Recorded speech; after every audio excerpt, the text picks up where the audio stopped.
Good morning, my friends. This is Andy coming to you live from Orange County, California. It's a Friday morning at 6:15. Wow.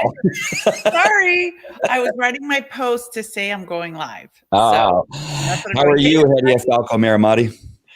No, Miramati Falco. Oh, we never had that discussion.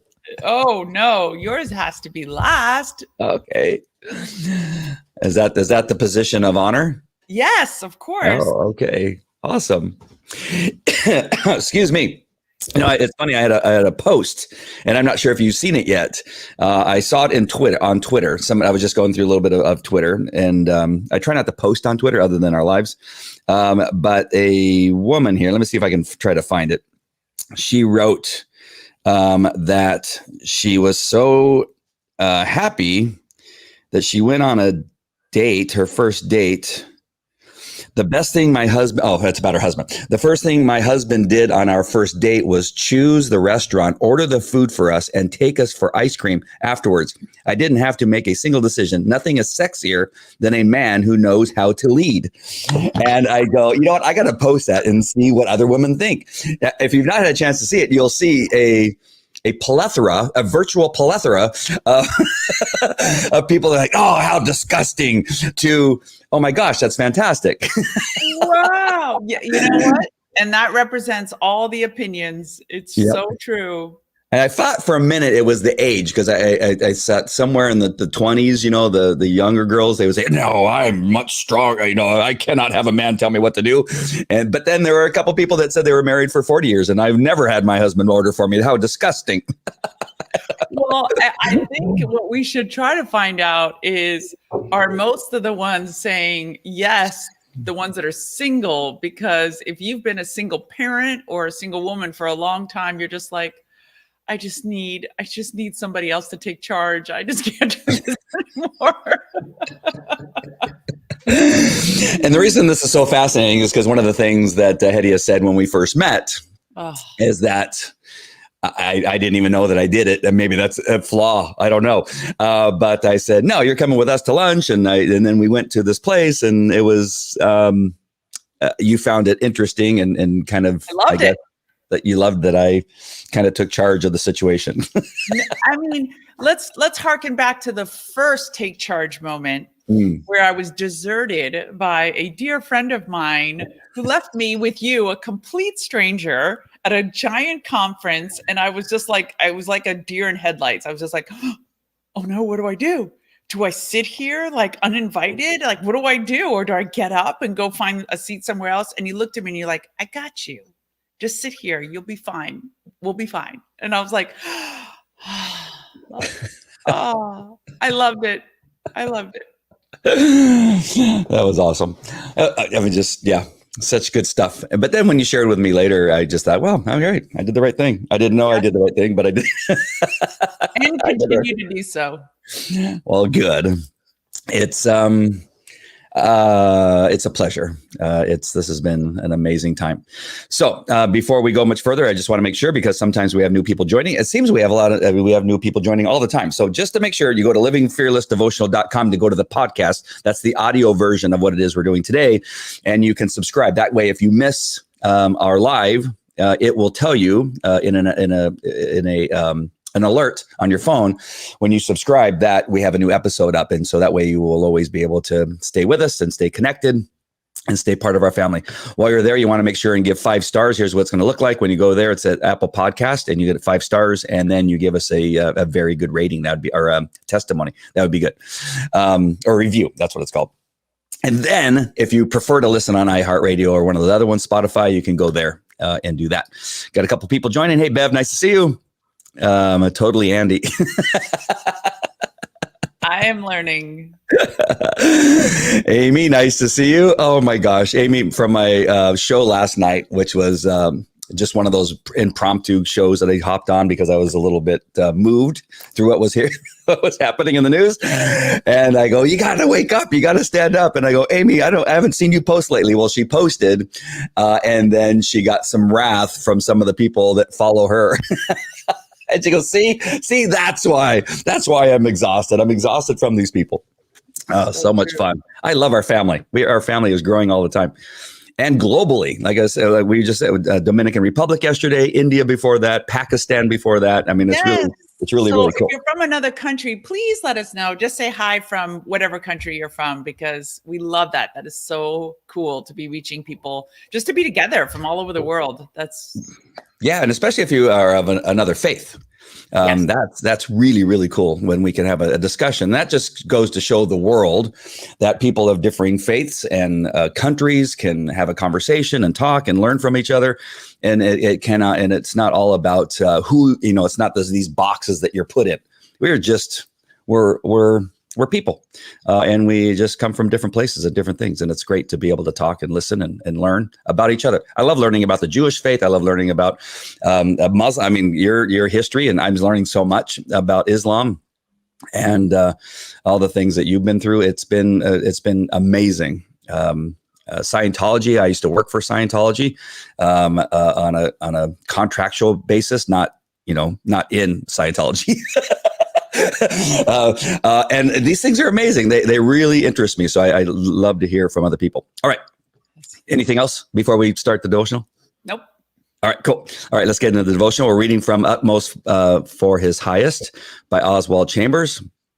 And the title for March 6th is Taking the Next Step. 2 Corinthians 6:4 is the reference. In much patience, in tribulations, in needs, in distresses. When you have no vision from God, no enthusiasm left in your life, and no one watching and encouraging you, it requires grace of Almighty God to take the next step in your devotion to Him, in the reading and studying of His Word, in your family life, or in your duty to Him. It takes so much more of the grace of God and a much greater awareness of drawing upon Him to take the next step than it does to preach the gospel. Every Christian must experience the essence of the incarnation by bringing the next step down into flesh and blood reality, and by working it out with His hands. We lose interest and give up when we have no vision, no encouragement, and no improvement, but only experience our everyday life with its trivial tasks.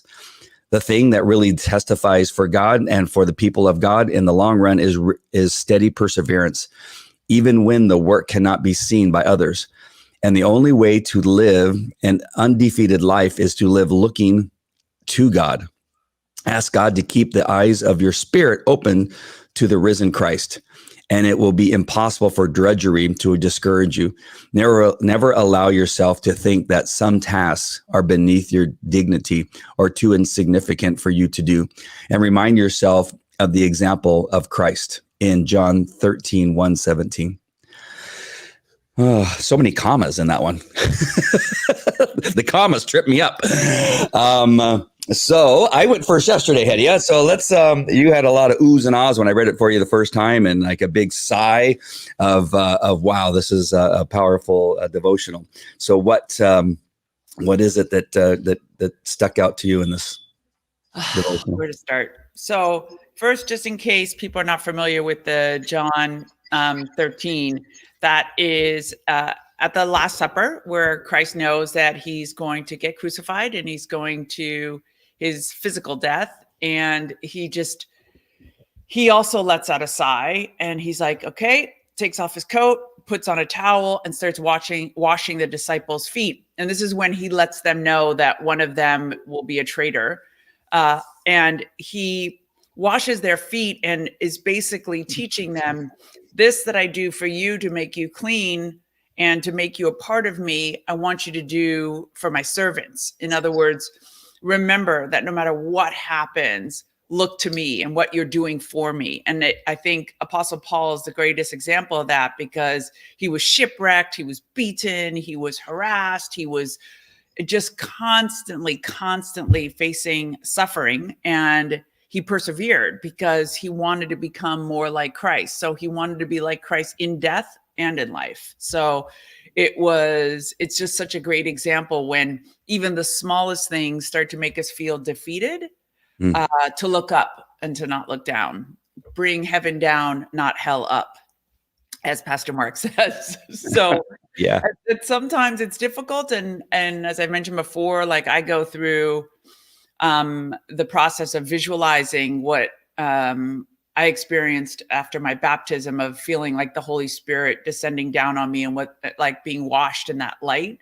And it always gives me encouragement. It's that, and praising God. There's a passage from the book of Revelation, holy, holy, Lord God Almighty, who was and is to come. And I just recite that over and over again to myself, because it's not power we find from our own strength. We have to draw from his power to get through those really difficult spots in our life.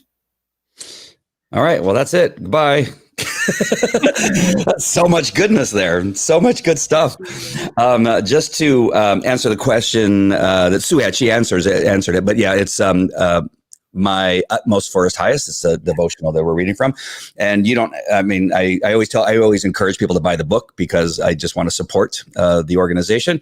But you can also go to utmost.org, and that will take you to the exact location where we are right now. And every day it gets updated. It's really neat. Yeah, it's really cool. Do you know this book, The Watchman Nee book? No. Don't know what that is.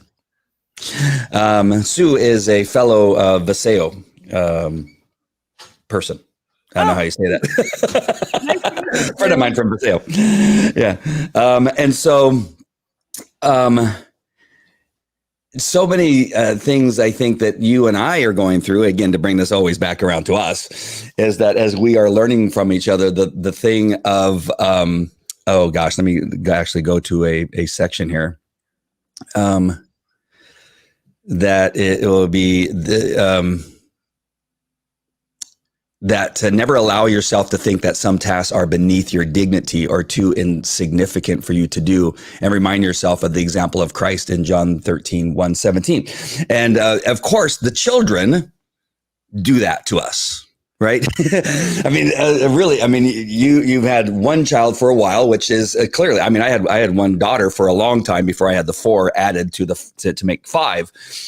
And whether it's 1 or 5, there's always at some point where you're put into a place where if you allow yourself to look at the care of a child as drudgery, it can take a toll on your relationship. And I know together now we have 6 together, and I know for sure when you come over here and you've given this example several times about washing dishes and stuff like that. But I love this growth. I love this growth in all of us together. Adding the 6th is adding another human being that has different thoughts, different likes and dislikes, and emotions and that kind of stuff. And I've learned through what we've been learning in the devotional is what I need to remind myself of. Don't look at any of these things as drudgery. Look at them as an opportunity to show what a godly man is like, as an example to the men, what a godly couple is like in our love for each other and our dedication to each other, and that we don't get, try not to get frustrated at times with each other and our decisions that we make and that kind of stuff, to show them an example of, even when we do, how does that get worked out? That all is what really God wants from us, not to look at it as a chore or a task. You mentioned something before we went on the air that, and I think it was Paul you were referencing. It could have been Peter, but I can't remember which one. That he looked forward to the torture for his love of Jesus Christ. You talk about that again. Well, it's just I mentioned it briefly. It's just like he found pleasure in the pain, because the more he suffered abuse, the closer he got to being the righteousness of Christ. So it's almost like this game he played with himself, that push forward, run your race. It doesn't matter what kind of, like he said in 2 Corinthians, in all things as ministers of God, we have patience and tribulations and needs and distresses. It's just, can I hold my cool as this is coming towards me and attacking me? And one thing I'd like to say about having all the kids, it's just like sometimes when I go, with my life with Zara, if things didn't go well, I would, before I met you, I would think to myself, oh, this is it.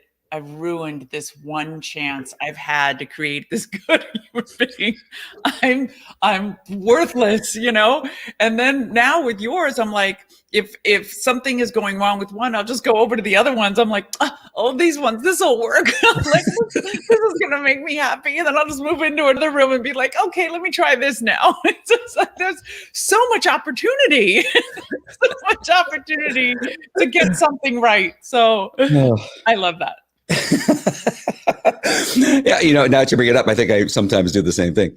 Right. I do my best to take them out individually to make sure that they understand they're also individuals, as opposed to always talking to them all as a group. And that gives me a great opportunity to really learn the differences between one kid and the other. And so I do enjoy that. And I would encourage you to do the same thing. Just every so often take one out. Hey, let's come with me. And sometimes they'll say, no, they don't want to. And I say, I don't care. You're coming with me. It's time for us to talk.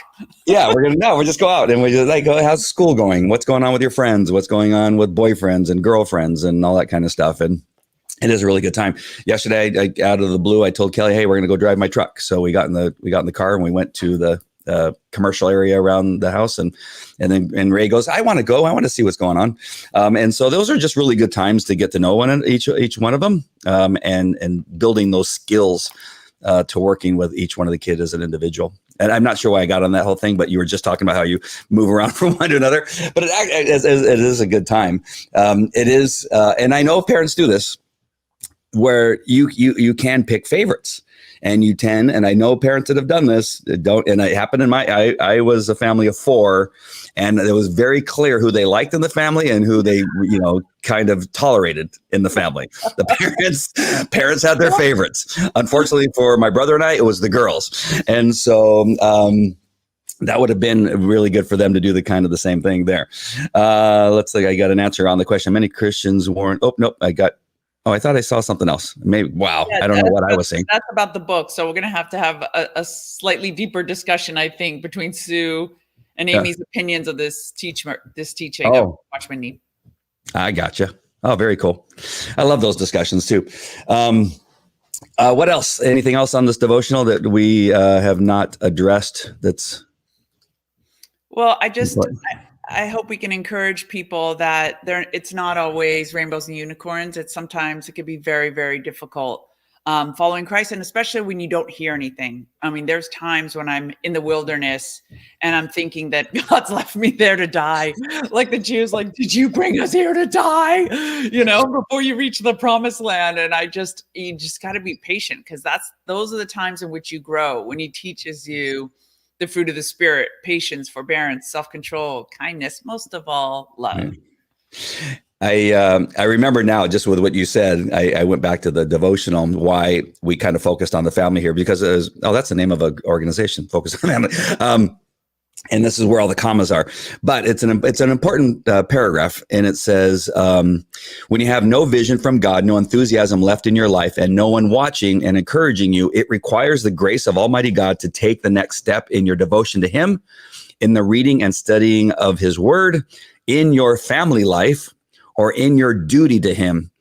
It takes much more of the grace of God and a much greater awareness of drawing upon Him to take that next step.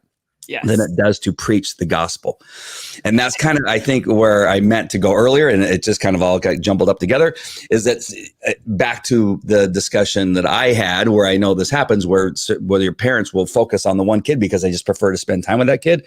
That this is what I tell my kids all the time. This actually came up the other day, is my son was telling me something that he was going through at school with the broadcast of the daily announcements at school, that he was being asked to do something that he's not good at. And I said, fantastic. I said, that's always the thing you want to do most of, because what we end up doing is doing the things that we're good at. And if we just continue to do the things we're good at, we'll never grow. And so before I got out of the car, I said, ask for that task more often, even when they don't assign it to you. And he looked at me like, what? That's weird. Why would you want to do the thing you're not good at? Because that's how you get better at the thing you're not good at.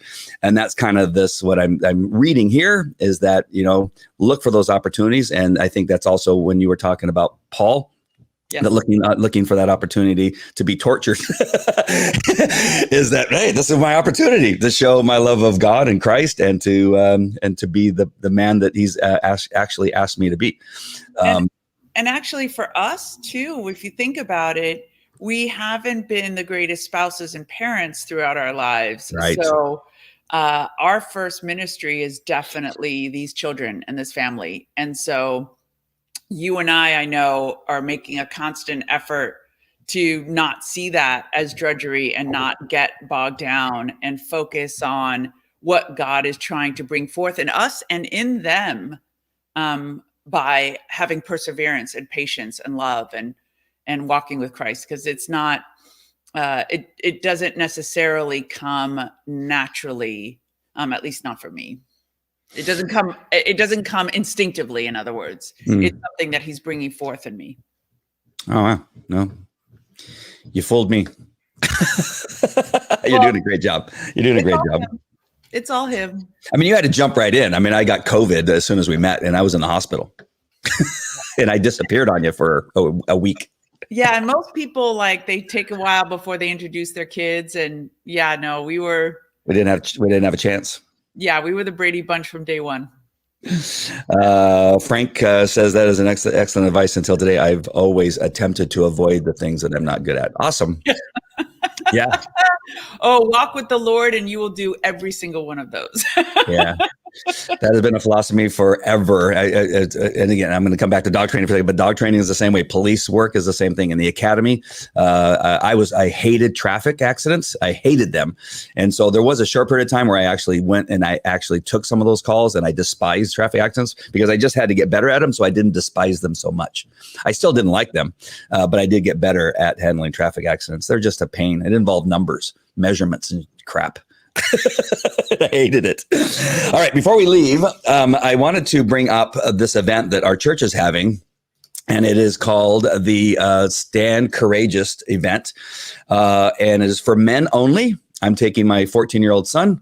It's called, again, Stand Courageous. And the men that are going to be there are Tony Perkins, General Jerry Boykin, Stu Weber, Bishop Larry Jackson. And I think there's going to be some other speakers. Yeah, there's going to be a whole bunch of other speakers. I'm sure Jack Hibbs is going to be speaking. It's going to be at Calvary Chapel, Chino Hills. It's on March 20th. I've already got 2 tickets. If you're law enforcement or military active, because I called and I asked, what about retired? And they said no. But if you're active military or active law enforcement or first responder, you get in for free. And they'll just, you guys have to call first, and you have to be able to show some type of proof that you're active military, active first responder. But join us there. I think it's going to be a great event. If you're not in California, there's events happening in other areas. And I believe that there's an online version. I think, don't quote me on that, but I believe there is. But there's the URL, standcourageous.com. Yeah, standcourageous.com. I'll put that in the chat. Awesome. Thank you. But again, I got my tickets and ready to rock and roll. That is, I don't have the book here. There was a book that I was reading when I was doing the devotional. It was General Boykin's book. And I don't even have the title in front of me. Something about men. Man or man. What is it called? Man to man. Man to man. Thank you. Oh my gosh, you are. Well, my friend who works with General Boykin was one of his editors. So she told me she actually helped produce that book. Oh, awesome. Yeah, it's a great book. When I would read a devotional, there were a couple times that I referred to that book and read it, a couple paragraphs from that book. It's a very powerful book. But anyway, he's going to be one of the main speakers there.